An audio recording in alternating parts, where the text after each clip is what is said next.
বড়োদেরকে প্রণাম আর ছোটোদেরকে ভালোবাসা জানিয়ে আমি শিপ্রা মজুমদার আজকে আবার একটা নতুন ব্লগ নিয়ে তোমাদের কাছে চলে এসেছি।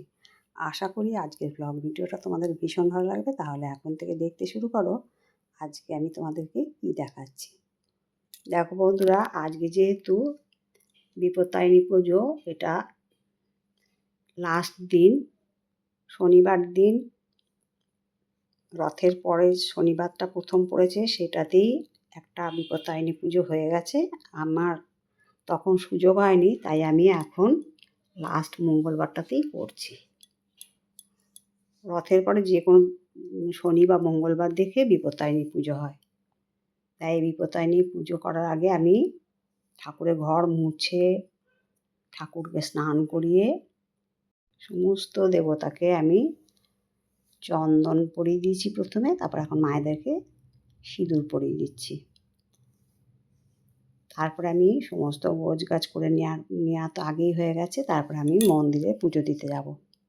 তাই আজকে ঘরের পুজোটা একটু তাড়াতাড়ি করে নিচ্ছি। আর ঠাকুরমশাই একটু তাড়াতাড়ি করে যেতে বলেছে, যার জন্য আমাকে তাড়াতাড়ি করে চলে যেতে হবে পুজো সেরে। আর আমি আগে ঘরের পুজো সারি, তারপরে আমি মন্দিরে গিয়ে পুজো দিতে যাই। যাই হোক, ভোগ নিবেদন করা হয়ে গেছে, আর প্রদীপ আর ধূপকাঠিও জ্বালিয়ে দিয়ে দেখিয়ে দিলাম পুজোটা, ঘরের পুজোটা কমপ্লিট হয়ে গেল। তারপর আমি শাড়ি পরে নিয়ে আমি মন্দিরে চললাম পুজো দিতে। 13 রকমের ফল আছে, তারপরে 13 গিট দেওয়া সুতো আছে, দুব্বো দেওয়া, 13টা দুব্বো দেওয়া, সেই নিয়ে আমি এখন পুজো দিতে যাচ্ছি। আমি কিন্তু মিষ্টি ঠাকুরের কাছে নিবেদন করি না, কেননা মিষ্টির মধ্যে অনেক সময় চালের গুঁড়ো দেওয়া থাকে, ওই জন্য আমি এটা দিই না। যাই হোক, আমি দেখো মন্দিরে চললাম পুজো দিতে। এবারে আস্তে আস্তে হাঁটতে হাঁটতে আমি মন্দিরে চলে এসেছি। আমাদের দক্ষিণাকালী মাকে দেখে নাও, এখানেই আমার পুজো দেওয়া হবে। আর গত শনিবার প্রচণ্ড ভিড় ছিল, আর বিশেষ কারণের জন্য আমি আসতে পারিনি, শরীরটাও বিশেষ ভালো ছিল না। তাই আজকে আমি মা বিপত্তারিণীর পুজোটা দিতে এলাম। সবাই সবার ঠাকুরের সব ফল নৈবেদ্য সাজিয়ে দিয়েছে। যাই হোক, আমার পুষ্পাঞ্জলি দেওয়া হয়ে গেছে, আর সবাই বাদবাকি আগে যারা পুজোতে বসছিল তারা চলে গেছে। আমরা এখন 2-3 জন আছি, তাদের এখন পুজো হচ্ছে।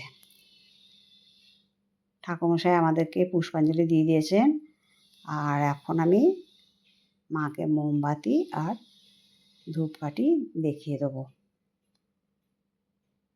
বাড়ির সামনে মন্দির, তাই আমার আসতেও বেশি সমস্যা হয় না, কাছেই আছে, ওই জন্য আমি তাড়াতাড়ি করে এসে পুজোটা দিলাম। তারপর স্নান জল নিয়ে নিলাম, আর যে লাল সুতোটা আছে মায়ের চরণে ছুঁয়ে আমি নিয়ে নেব। আর সবাই পান সুপারি দিয়ে দিয়েছে হাতে, আর ফলের ঝুড়ির মধ্যে, এখানে আমি বেশি করেই ফল এনেছিলাম, সেখান থেকে মায়ের জন্য কিছু ফল রেখে দিলাম। আজকে বহু বছর ধরে আমি বিপত্তারিণী পুজো করছি। এই বিপত্তারিণী পুজোটা কিন্তু আমার মা আমাকে ধরিয়েছিলেন। যাই হোক, আমাদের এই বিপত্তারিণী মা কিন্তু ভীষণ জাগ্রত, প্রতিটা ডাকে কিন্তু বিপত্তারিণী মা সাড়া দেয়। আমার পুজো হয়ে গেছে, এবার আমি কালী মন্দির থেকে বেরিয়ে এবারে শিব মন্দিরেতে প্রণাম করে নিচ্ছি। আমার অন্যান্য ভিডিওতে আছে শিব মন্দির, দুর্গা মন্দির, কালী মন্দির সমস্ত দেখিয়ে আমার ভিডিও করা আছে। দেখো আমাদের বাবা ভোলা মহেশ্বর। শ্রাবণ মাসের প্রত্যেকটা সোমবারে বাবার মাথায় এখানে সবাই জল ঢালতে আসে, প্রচুর ভিড় হয়। তাছাড়া শিবরাত্রির সময়, নীলষষ্ঠীর সময় এখানে সবাই ভক্তি সহকারে পুজো দিতে আসে।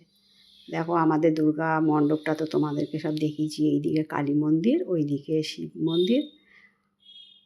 তারপর আমি বাড়ির দিকে রওনা দিলাম, পুজো কমপ্লিট হয়ে গেছে। এবারে আস্তে আস্তে বাড়ি গিয়ে বাদবাকি অন্যান্য কাজগুলো সেরে নেব। এবারে আমি দুপুরবেলা কি খাবো সেটাও তোমাদেরকে দেখাবো। পুজো সেরে আমি বাড়িতে চলে আসলাম।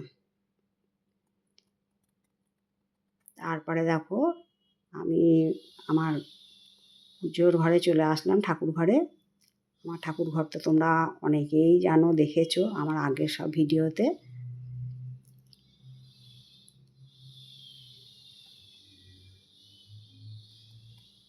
এবারে এখানে যে লাল ডোর আছে 13 গিট দেওয়া, এটা আমি পরে নেব। 1 বছর রাখতে হয়। তারপরে আমি এটাকে জলে দিয়ে দিই। তারপরে আমি বিপত্তারিণী মায়ের ব্রত কথাটা পড়তে বসলাম।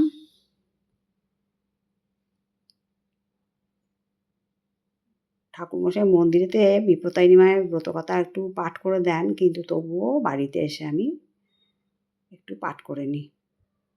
গণেশ বন্দনা দিয়ে শুরু হয়, তারপরে বিপত্তারিণী মাহাত্ম্য কথাটা তারপরে শুরু হয়। তারপর আমি সম্পূর্ণ বইটা পড়ে শেষ করি। এইভাবে প্রত্যেক বছর আমি বিপত্তারিণী মায়ের পুজো করে আসছি। আর আমার ছেলে এই বিপত্তারিণী মায়ের পুজোর সময় যে আমরা নানা রকম আয়োজন করি, সেইটা কিন্তু ও খুব ভীষণ ভালোবাসে। দেখো আমার ব্রতকথা পাঠ হয়ে গেল। যাই হোক, সবার মঙ্গল কামনা করলাম, আর ছেলেটারও মঙ্গল কামনা করলাম মায়ের কাছে। মা যেন সবাইকে সমস্ত বিপদ থেকে রক্ষা করে। তারপর রান্নাঘরে চলে এসেছি। রান্নাঘরে এখন কুমড়ো আলু কেটে নিয়েছি, তেলে 5 ফোড়ন শুকনো লঙ্কা ফোড়ন দিয়ে কুমড়ো আলুর তরকারি করে নেব। আমি আগে অনেক কিছু রান্না করতাম, কিন্তু এখন যেহেতু শরীরে আর দেয় না, সকাল থেকে নানা রকম কাজকর্ম করার পরে উপোস থেকে পুজো করে তারপরে আর কোনো কিছু করতে ইচ্ছে করে না। তাই এবার আমি কুমড়োর তরকারি করছি, আলু কুমড়োর তরকারি, আর কিচ্ছু করব না। আর আমি তো মিষ্টি খাই না, যেহেতু আমি ঠাকুরকে দিই না। কিছু কিছু মিষ্টিতে চাল থাকে, চালের গুঁড়ো থাকে, সেই জন্য আমি মিষ্টিটাকে ঠাকুরের কাছে দিই না। যাই হোক, আমি রান্নাটাকে এইভাবে করে নিচ্ছি। একটা ঢাকনা চাপা দিয়ে দিলাম।